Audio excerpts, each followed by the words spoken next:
नमस्कार, प्रणाम, आदाब, सलाम। स्वागत है मेरा एक नए वीडियो में जो कि क्लास 7 से है, फर्स्ट चैप्टर मैथ से पूर्णांक की समझ। तो बच्चों आज हम लोग समझेंगे पूर्णांक की समझ। क्या है पूर्णांक। पूर्णांक से पहले हम लोग पढ़ेंगे सम संख्या, विषम संख्या, प्रकृत संख्या और पूर्ण संख्या, फिर पूर्णांक पढ़ेंगे। तो सबसे पहले हम समझेंगे कि सम संख्या किसे कहते हैं।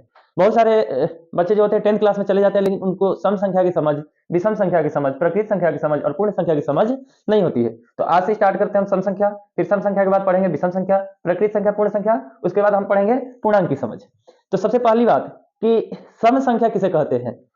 तो सम संख्या किसे कहते हैं कि जिस संख्या में 2 से भाग देने पर शेषफल शून्य बच जाता है।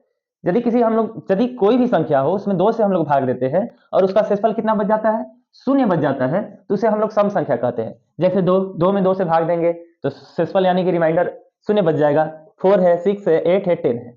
तो सम संख्या किसे कहते हैं, जिस संख्या में हम लोग 2 से भाग देते हैं और शेषफल कितना बच जाता है, 2 बच जाता है, उसे सम संख्या कहते हैं। दूसरा है कि विषम संख्या किसे कहते हैं। विषम संख्या सेम चीज वही है कि यदि हम लोग किसी संख्या में, दुनिया का कोई भी संख्या हो, यदि उसमें हम लोग 2 से भाग देंगे और शेषफल कुछ ना कुछ बच जाता है, शेषफल में 1 बच जाए, 2 बच जाए, 3 बच जाए, 4 बच जाए, कुछ भी बचे, तो उसे हम लोग क्या कहते हैं, विषम संख्या कहते हैं।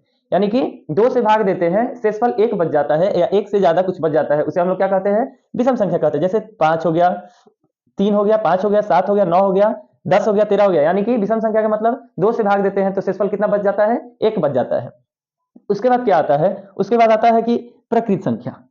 अब बहुत सारे बच्चों को ये नहीं पता होगा कि प्रकृत संख्या होता क्या है। प्रकृत संख्या को इंग्लिश में हम लोग नेचुरल नंबर बोलते हैं। यानी कि प्रकृत संख्या का मतलब होता है कि गिनती की संख्याओं को क्या कहते हैं, प्रकृत संख्या कहते हैं। गिनती की संख्याओं को प्रकृत संख्या कहते हैं। गिनती यानी कि 1 2 3 4 5 6 7 8 9 10 यानी कि अनंत तक जितनी भी गिनती की संख्याएं हैं उसे हम लोग कहते हैं प्रकृत संख्या। उसके बाद होल नंबर, जिसको हम लोग पूर्ण संख्या कहते हैं। पूर्ण संख्या आप किसे कहते हैं, पूर्ण संख्या यहां से भी हम लोग समझ सकते हैं। यानी कि गिनती की संख्याएं जो होती है, गिनती की संख्याएं जो होती है उसके पहले जब हम लोग शून्य लगा देते हैं उसको हम लोग पूर्ण संख्या कहते हैं। इसका परिभाषा क्या लिखे हैं कि शून्य से शुरू होकर, यदि कोई संख्या को हम लोग शून्य से शुरू कराकर अनंत तक की संख्याओं को क्या कहते हैं, पूर्ण संख्या कहते हैं। वही लिखे हैं कि शून्य से शुरू होकर अनंत तक की संख्याओं को क्या कहते हैं, पूर्ण संख्या कहते हैं। जैसे 0 1 2 3 4 और 5, ये हो गया हमारा सम संख्या, विषम संख्या, प्रकृत संख्या और पूर्ण। तो अब हम समझेंगे पूर्णांक संख्या। पूर्णांक संख्या होता क्या है। तो पूर्णांक संख्या, यदि हम लोग पूर्ण संख्याओं के पहले ऋणात्मक संख्या का प्रयोग कर देते हैं तो पूर्णांक संख्या बन जाता है। जैसे पूर्ण संख्या में क्या होता है, पूर्ण संख्या अभी हम पढ़ा है कि 0 1 2 3 4 5 6 से लेकर, यानी कि शून्य से लेकर अनंत तक की संख्या क्या होती है, पूर्ण संख्या होती है। और वहीं उसके पहले यदि हम लोग ऋणात्मक संख्या का प्रयोग कर देते हैं तो वो हो जाती है पूर्णांक संख्या। अब पूर्णांक संख्या के प्रकार, यानी कि पूर्णांक संख्या कितने प्रकार के होते हैं। तो पूर्णांक संख्या 2 प्रकार के होते हैं। एक होता है धनात्मक पूर्णांक संख्या और दूसरा होता है ऋणात्मक पूर्णांक संख्या। पहला होता है धनात्मक और दूसरा होता है ऋणात्मक। तो धनात्मक पूर्णांक किसे कहते हैं, धनात्मक पूर्णांक यानी कि शून्य के बाद की जो संख्या होती है वो धनात्मक पूर्णांक होती है। यानी कि शून्य के बाद की संख्याओं को क्या कहते हैं, धनात्मक पूर्णांक कहते हैं। और ऋणात्मक पूर्णांक यानी कि शून्य के बाद की संख्या, यानी कि शून्य के बाद की संख्या जितनी होगी वो धनात्मक पूर्णांक होगी। और ऋणात्मक पूर्णांक शून्य के पहले की संख्या, यानी कि -1 से स्टार्ट होकर माइनस यानी कि अनंत तक जो भी ऋणात्मक संख्या है वो हो तो उसे क्या कहते हैं, ऋणात्मक पूर्णांक कहते हैं। अब यहां देखा जाए तो शून्य ना तो धन पूर्णांक होती है और ना ही ऋण पूर्णांक होती है। शून्य ना तो धन पूर्णांक होती है और ना ही, यानी कि शून्य जो होती है ना ही निगेटिव होती है और ना ही पॉजिटिव होती है। यहाँ कुछ महत्वपूर्ण तथ्य दिए हैं, जैसे कि शून्य के बाद की संख्या को हम लोग बढ़ते क्रम में, यानी कि शून्य के बाद का भी जो हम बताएं कि शून्य के बाद की संख्या जो होती है धनात्मक पूर्णांक होती है। तो यानी कि शून्य के बाद की संख्या को हम लोग क्या कहते हैं, बढ़ते क्रम में कहते हैं। और शून्य के पूर्व यानी कि ये जो ऋणात्मक पूर्णांक है उसे हम घटते क्रम में कहते हैं। अब देखा है, दिया है कि संख्या रेखा पर बाएं से दाएं की संख्या बड़ी होती है। बाएं से दाएं यानी कि इधर से जो संख्या स्टार्ट होगा, बाएं से दाएं की संख्या जो स्टार्ट होगा वो क्या होगा, जैसे 1 2 3 4 5 ये बढ़ते क्रम में। और यहां पॉइंट दिया है कि संख्या रेखा पर दाएं से बाएं की संख्या छोटी होती है, यानी कि -1 -2 -3 -4 -5। या फिर यहां से भी देखा जाए तो दाएं से बाएं यानी कि 6 6 से कम 5 5 से कम 4 4 से कम 3 3 से कम 2।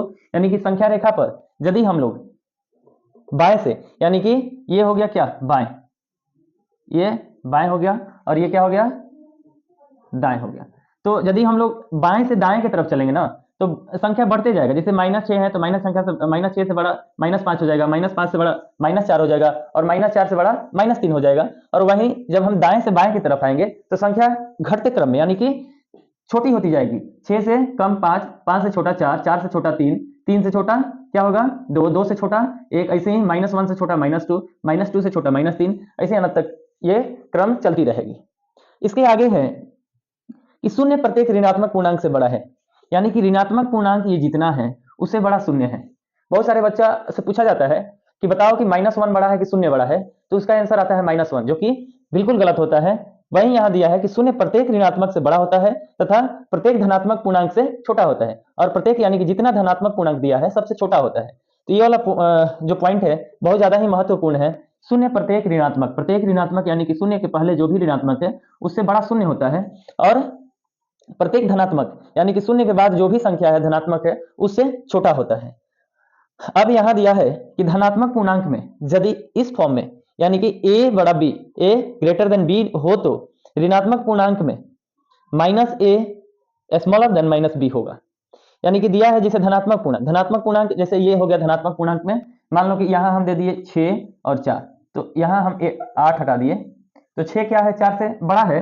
वहीं यहां ऋणात्मक पूर्णांक में दे देंगे -6 और -4, तो यहां -6 जो होगा -4 से छोटा होगा। तो ये पूर्णांक संख्या है। यदि पूर्णांक संख्या यानी कि पूर्ण संख्या के पहले हम लोग ऋणात्मक संख्या का प्रयोग कर देते हैं तो उसे पूर्णांक संख्या कहते हैं। ऐसे ही इसका प्रकार लिखें, आप लोग स्क्रीनशॉट ले सकते हैं और जहां समझ में नहीं आए। और हम देखेंगे कि योगात्मक प्रतिलोम और क्रम विनिमय गुण। तो योगात्मक प्रतिलोम क्या होता है, यानी कि किसी पूर्णांक के विपरीत चिन्ह के पूर्णांक को, यानी कि यदि किसी पूर्णांक है और वो प्लस में है तो उसका विपरीत चिन्ह क्या हो जाएगा माइनस, तो इसी को हम लोग क्या कहेंगे योगात्मक प्रतिलोम, या उसी को हम लोग योज्य प्रतिलोम कहते हैं। यानी कि यदि कोई पूर्णांक है उसका विपरीत चिन्ह का पूर्णांक, जैसे यहां पर देगा 5 और ये क्या है 5 प्लस में है तो इसका जो ये -5 होगा यही क्या हो जाएगा योगात्मक प्रतिलोम या योज्य प्रतिलोम। इसके अलावा जैसे यहां दे देगा -8, तो -8 का योज्य प्रतिलोम क्या हो जाएगा 8। इसके अलावा हम लोग देखेंगे योज्य प्रतिलोम में कि यदि दो योज्य प्रतिलोम को आपस में जब जोड़ेंगे तो उसका यदि 8 इसका योज्य प्रतिलोम -8 होगा तो इसका उत्तर 0 होता है। इसका परिणाम यह निकलता है कि यदि जो दो योज्य प्रतिलोम को आपस में जोड़ते हैं तो उसका उत्तर 0 होता है। जैसे यहाँ पर दिए हैं कि 8 प्लस -8, 8 का योज्य प्रतिलोम क्या हो जाएगा -8, तो ये क्या होगा इसका उत्तर 0 निकलेगा।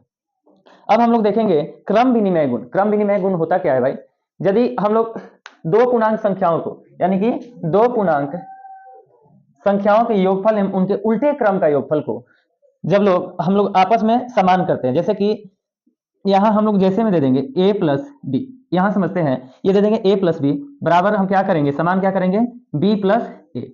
वहीं दिया है कि दो पूर्णांक संख्याओं के योगफल एवं उनके उल्टे क्रम के योगफल को आपस में क्या करते हैं बराबर करते हैं, समान करते हैं, इक्वल करते हैं। इसी गुण को हम लोग क्या कहते हैं क्रम विनिमय गुण कहते हैं। जैसे कि a प्लस बी बराबर करेंगे b प्लस ए।